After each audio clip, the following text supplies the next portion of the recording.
Friends, మీరు బాగున్నారా? మేము బాగున్నామండి. ఈరోజు చూస్తున్నారు కదా, ఇది పెద్ద బాలేరి కోడి తోళ్ళండి.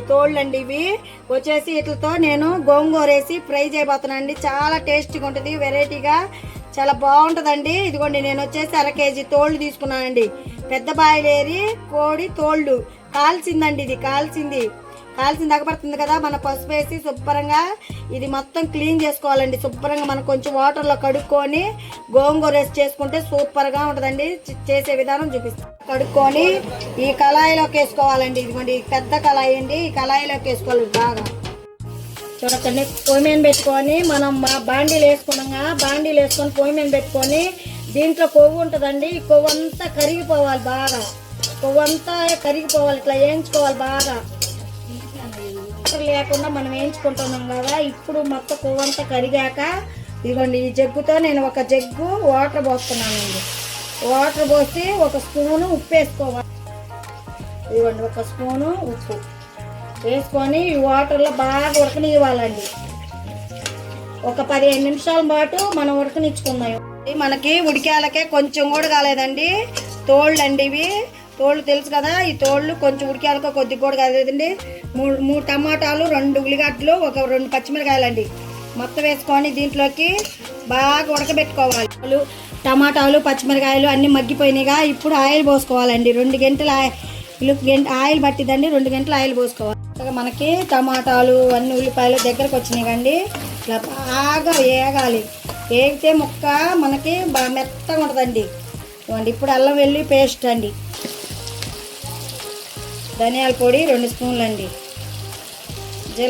జీలకర్ర పొడి ఉంటేనా జీలకర్ర పొడి వేసుకోండి. జీలకర్ర పొడి లేకపోతే జీలకర్ర 1 స్పూన్ అండి. కొని బాగా కలుపుకోవాలండి. ఇది ఎంత పచ్చివాసన పోయేటప్పుడు కూడా 1 నిమిషం అట్ట మగ్గించుకుందాం. చక్కగా మనకి ఉడికిపోయిందండి. పచ్చివాసన కూడా పోయేటప్పుడు ఇప్పుడు కారం వేసుకోవాలండి. ఈ బుడ్డ స్పూన్తో నేను ఒక 5 స్పూన్లు కారం వేస్తున్నాను. కారం కూడా వేసాక బాగా కలుపుకొని ఇప్పుడు గోంగూర వేసుకోవాలండి. దీంట్లోకి కారం కూడా వేసాం కదా, ఇప్పుడు గోంగూర పెట్టేస్తాను. చూడండి, నేను 2 కట్టల పెద్ద గోంగూర తీసుకొని శుభ్రంగా ఇదిగోండి కడుక్కొని వేసుకుంటున్నానండి. చూడండి, చక్కగా మనకి గోంగూర అంతా ఇట్లా ఉడికిపోవాలండి. ఇగో చూసారా, అడుగుదంతా ముక్కలు పైకి రావాలి, గోంగూర అంతా అడుక్కుపోవాలండి. ఈ గోంగూరలో వాటర్ ఉంటాయండి, దాంతోనే ఉడికిపోయింది, మెత్తగా ఉడికిపోయిద్దండి. పాటు మనం మగ్గనిచ్చుకుందాం. చక్కగా మనకి గోంగూర అయిపోయిందండి. ఇదిగోండి, గోంగూర చూసారా ఎంత బాగుందో, నోరు ఊరిపోయే మన పెద్ద బాలేరి తోళ్ళు కర్రీ అండి, గోంగూర కర్రీ అండి. చాలా టేస్టీగా చాలా బాగుందండి.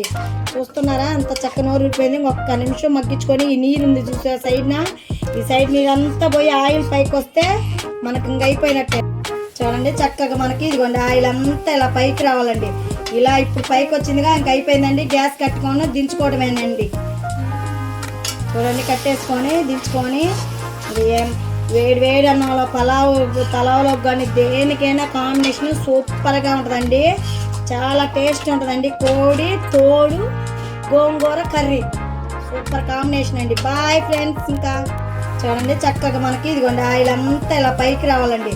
ఇలా ఇప్పుడు పైకి వచ్చిందిగా, ఇంక అయిపోయిందండి. గ్యాస్ కట్టుకొని దించుకోవడమేనండి. చూడండి, కట్టేసుకొని దించుకొని వేడి అన్నంలో పలావులో కానీ దేనికైనా కాంబినేషన్ సూపర్గా ఉంటుందండి. చాలా టేస్ట్ ఉంటుందండి. కోడి తోడు గోంగూర కర్రీ సూపర్ కాంబినేషన్ అండి. Bye friends. ఇంకా